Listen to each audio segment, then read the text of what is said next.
രാവിലെ കൊട്ടാരക്കര ഗണപതി അമ്പലത്തിൽ പോയൊന്ന് തൊഴുത് കടയ്ക്കൽ വരെ പോകേണ്ട ആവശ്യമുണ്ടായിരുന്നു. ആ സമയത്ത് വഴിയിൽ കണ്ട കുറച്ച് ദൃശ്യങ്ങളൊക്കെ പകർത്തി നിങ്ങളെയും കാണിക്കാമല്ലോ. ഒരു പുഴ സൈഡിലായിട്ടുണ്ടായിരുന്നു.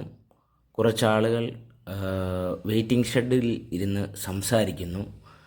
കുറച്ചുകൂടെ മുന്നോട്ട് പോയപ്പോൾ ഒരു വീടിൻ്റെ മുൻഭാഗത്തായിട്ട് അവർ ഭംഗിയുള്ള ചെടികൾ നട്ടുവെച്ചിട്ടുണ്ട്. അതിൽ കുറച്ച് പൂക്കളും പിടിച്ചിട്ടുണ്ടായിരുന്നു. ഞാൻ കടയ്ക്കൽ പോയത് ഒരു പേഷ്യൻറ്റിൻ്റെ മെഷീൻ്റെ റിപ്പോർട്ട് എടുത്ത് കൊടുക്കാൻ വേണ്ടിയായിരുന്നു. ആ റിപ്പോർട്ട് കിട്ടിയിട്ട് വേണം പേഷ്യൻറ്റിന് ഡോക്ടറെ കാണുവാനും അവർക്ക് ഏത് മോഡുള്ള ബൈപ്പാപ്പ് മെഷീനാണ് വാങ്ങേണ്ടതെന്നും തീരുമാനിക്കാൻ. അതെല്ലാം ഡോക്ടറിൻ്റെ നിർദ്ദേശപ്രകാരമായിരിക്കും. റിപ്പോർട്ടും എടുത്തു കൊടുത്ത് വെളിയിലോട്ട് ഇറങ്ങിക്കഴിഞ്ഞപ്പോൾ തന്നെ ഉച്ചയൂണിന് സമയമായിരുന്നു. ഞാൻ വഴിയരിയിൽ കണ്ട ഒരു കടയിൽ കയറി ഊണ് ഓർഡർ ചെയ്തു. ഒരു ശരാശരി ഊണ് മാത്രമായിരുന്നു.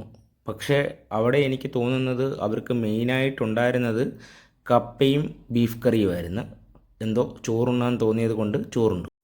തിരികെ വന്ന് കുട്ടികളുമായി ടോയ്സ് വാങ്ങുന്ന കടകളിലൊക്കെ ഒന്ന് പോയി അവർ അവിടെ കുറേ അധികം സമയം സ്പെൻഡ് ചെയ്തു. കുറച്ച് ടോയ്സൊക്കെ വാങ്ങിക്കുകയും ചെയ്തു.